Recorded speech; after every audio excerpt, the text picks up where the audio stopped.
Motër, nuk mund të rrim jashtë në një qytet të madh. Samet? Samet? Ku është Sameti? Samet?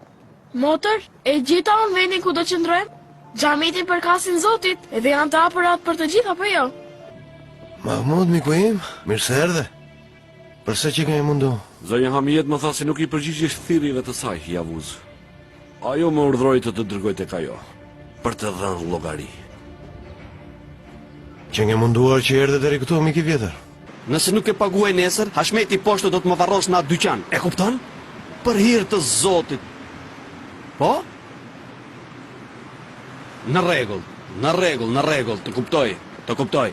Një ditë do të kesh nevojë për para, pastaj do të flasim. Do ta shohim. Mbyllë telefonin. Vëlla, ne e morëm me Çfarë qirakë drejti po thua, djelo? Vëlla, them se ne e morëm. O djalë, kjo është shtëpia ime. Shtëpia ime. Unë u largova për pak dhe ju e keni çmontuar shtëpinë. Vëlla, duhet të ketë pasur një keq kuptim. Them se morëm me qirakë këtë shtëpi. E dha mbulëzikun tonë. Xhema! Vëlla, Xhema! Xhiri vajza.